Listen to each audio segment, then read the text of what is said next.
एक दिन शेरू सुबह जंगल में घूमने निकला। सूरज की पहली किरणें पेड़ों के बीच चमक रही थीं। शेरू छोटी छोटी झाड़ियों के बीच से गुजरता और पत्थरों पर चढ़कर अभ्यास करता रहा। जंगल के रास्ते में उसकी मुलाकात एक छोटे से खरगोश मिंकू से हुई। मिंकू ने शेरू को बताया कि जंगल के उस पार एक रहस्यमय गुफा है जहां से अजीब सी चमक निकलती है। ये सुनकर शेरू बहुत उत्साहित हो गया और दोनों दोस्त मिलकर गुफा की तरफ चल पड़े। रास्ते में दोनों एक छोटी सी नदी तक पहुंच गए और ध्यान से पत्थरों पर चलकर उसे पार किया। आगे बढ़ते हुए शेरू फूलों की खुशबू महसूस कर रहा था और मिंकू खुशी से उसके साथ चल रहा था। थोड़ी दूर पर शेरू ने झाड़ियों के पीछे एक छोटा सा हिरन देखा और दोनों हैरान हो गए। कुछ देर बाद शेरू और मिंकू एक बड़े पुराने पेड़ के नीचे बैठकर आराम करने लगे। मिंकू ने शेरू को याद दिलाया कि गुफा के पास पत्थर गिरते रहते हैं, इसलिए संभल कर चलना होगा।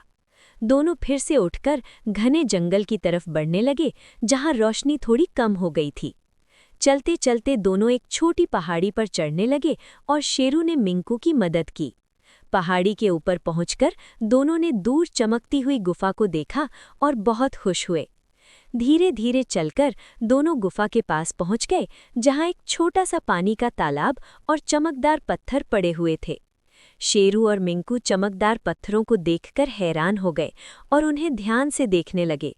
दोनों धीरे धीरे गुफा के अंदर गए, जहां दीवारों से हल्की सी रोशनी निकल रही थी। गुफा के अंदर उन्होंने रंग बिरंगे क्रिस्टल देखे जो चमक रहे थे और पूरी जगह रोशन हो रही थी।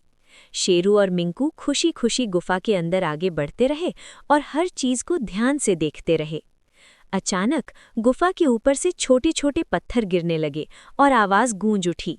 ये देखकर शेरू और मिंकू डर गए और जल्दी से बाहर की तरफ भागने लगे।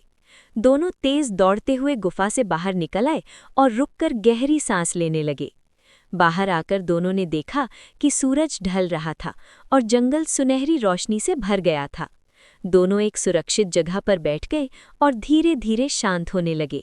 शेरू सोचने लगा कि हर एडवेंचर मज़ेदार होता है, लेकिन हमेशा सावधानी ज़रूरी होती है।